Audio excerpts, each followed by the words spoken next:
Johnny master ప్రస్తుతం 2 తెలుగు రాష్ట్రాల్లో ఈయనపై నమోదైన కేసు సంచలనంగా మారిన విషయం తెలిసిందే. ఆయన వద్ద అసిస్టెంట్ కొరియోగ్రాఫర్గా వర్క్ చేసేటువంటి యువతి ఆయన మీద లైంగిక ఆరోపణలు చేస్తూ ఆ కేసు అయితే నమోదు చేయడం జరిగింది. పోలీసులను ఆశ్రయించగా పోలీసులు అయితే జానీ మాస్టర్ మీద కేసు నమోదు చేసి ఆయన కోసం గాలింపు చర్యలు అయితే చేపట్టారు. గత 3 రోజులుగా జానీ మాస్టర్ అయితే అజ్ఞాతంలో ఉన్న విషయం తెలిసిందే. ఆయన ఎక్కడున్నారు ఏంటి అనే సమాచారం కోసం పోలీసులు అయితే తీవ్రంగా గాలించారు. అయితే ఆయన ఆచూకీ లభించిందని తెలుస్తోంది. అలాగే ఆయనను హైదరాబాద్ ఎస్ఓటి పోలీసులు అదుపులోకి తీసుకున్నట్లుగా మనకైతే సమాచారం అందింది. బెంగళూరులో ఆయన ఉండగా సమాచారం అందుకున్న పోలీసులు అక్కడికి చేరుకొని జానీ మాస్టర్ను అదుపులోకి తీసుకున్నట్లుగా తెలుస్తోంది. ఆయన ప్రస్తుతం బెంగళూరు నుంచి హైదరాబాద్కు తరలించే ప్రయత్నం అయితే చేసినట్టు తెలుస్తుంది. మొదటి నుంచి ఏంటంటే జానీ మాస్టర్ గత 3 రోజులు కనిపించకపోయేసరికి మొదట నెల్లూరులో గాలించడం అయితే జరిగింది. ఆ తర్వాత ఆయన స్టేట్స్ వెళ్ళిపోయారని చెప్పి కొంతమంది అన్నారు. అలాగే నార్త్కు సంబంధించినటువంటి ఉత్తరాది రాష్ట్రాల్లో ఉన్నట్లుగా కూడా కొంత అయితే సమాచారం రావడంతో పోలీసులు లద్దాఖ్ వరకు కూడా వెళ్ళి ఆయన కోసం గాలింపు చర్యలు చేపట్టడం అయితే మనం అయితే చూసాము. అయితే తాజాగా ఆయన సమాచారం అయితే ఆయనకు సంబంధించి బెంగళూరులో ఉన్నట్లుగా తెలియడంతో ఆయన బెంగళూరు చేరుకొని ఎస్ఓటి పోలీసులు హైదరాబాద్ చెందిన వారు ఆయన అయితే అదుపులోకి తీసుకోవడం జరిగినట్లుగా మనకైతే తెలుస్తోంది. అక్కడ నుంచి ఆయన్ని వీలైనంత త్వరగా హైదరాబాద్కు తీసుకొచ్చి ఆ విచారణ అయితే చేపట్టడం జరుగుతుందని చెప్తున్నారు. ఇప్పటికే పోలీసులు వివిధ కోణాల్లో ఈ కేసుకు సంబంధించి దర్యాప్తు అయితే ప్రారంభించారు. అంతేకాకుండా జానీ మాస్టర్ మీద ఈ కేసుకు సంబంధించి పోక్సో చట్టం కింద కూడా కేసు నమోదు చేసిన విషయం అయితే మనకు తెలిసిందే. ఎందుకంటే ఆమె మైనర్గా ఉన్నప్పుడే జానీ మాస్టర్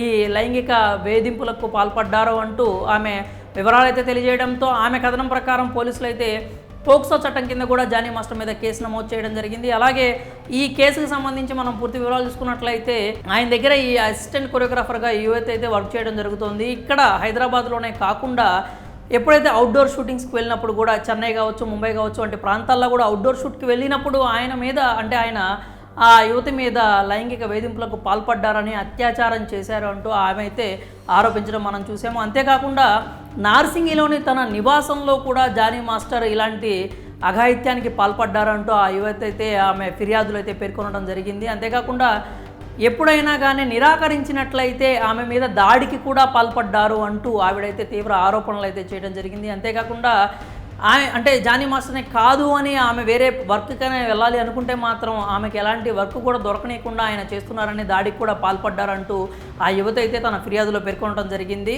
మొదట ఈ యువతి రాయదుర్గం పోలీసులను ఆశ్రయించగా అక్కడ 0 ఎఫ్ఐఆర్ నమోదు చేసి యువతి నార్సింగ్కి చెందిన యువతి కాబట్టి అంటే అక్కడ నివాసం ఉంటుంది కాబట్టి కేసును అయితే అక్కడ నుంచి నార్సింగ్కి అయితే తరలించారు. అలాగే ఈ కేసుకు సంబంధించి సెలబ్రిటీలు కావచ్చు, లేకపోతే ఇండస్ట్రీలో ఉన్న వాళ్ళు కూడా పలు అభిప్రాయాలు అయితే వ్యక్తం చేస్తూ ఉన్నారు. దీనికి సంబంధించి ఇండస్ట్రీకి సంబంధించిన ఫిల్మ్ ఛాంబర్ కూడా అయితే ఇది కేసుకు సంబంధించి దర్యాప్తు అయితే ప్రారంభించడం జరిగింది. 90 రోజులు వాళ్ళ రిపోర్ట్ను కూడా ఇస్తామంటూ వాళ్ళు వెల్లడించడం జరిగింది. ఇంకా అలాగే కేసు గురించి చూసుకున్నట్లయితే ఇప్పుడు జానీ మాస్టర్కి సంబంధించి అసలు ఆయన మీద వచ్చిన ఆరోపణలు నిజమా కాదా, ఆ యువత చేసిన ఆరోపణలో ఎంతవరకు నిజం ఉంది అనే కోణంలో అయితే పోలీసులు దర్యాప్తు చేయడం జరుగుతుంది. దీనికి సంబంధించి పోక్సో చట్టం కూడా ఉంది కాబట్టి నాన్ బెయిలబుల్ అఫెన్స్ కిందకే వస్తుంది. ఇది ఖచ్చితంగా కూడా బెయిల్ ఇచ్చేటువంటి పరిస్థితి అయితే ఉండదు. మరి ఇక జానీ మాస్టర్కి వ్యతిరేకంగా ఎలాంటి సాక్ష్యాధారాలు ఉన్నాయి అనేది మాత్రం పోలీసుల విచారణలో అయితే బయటికి రావడం జరుగుతుంది. మరి జానీ మాస్టర్ను పోలీసులు అరెస్ట్ చేయడంపై మీ అభిప్రాయాలని కామెంట్స్ రూపంలో తెలియజేయండి.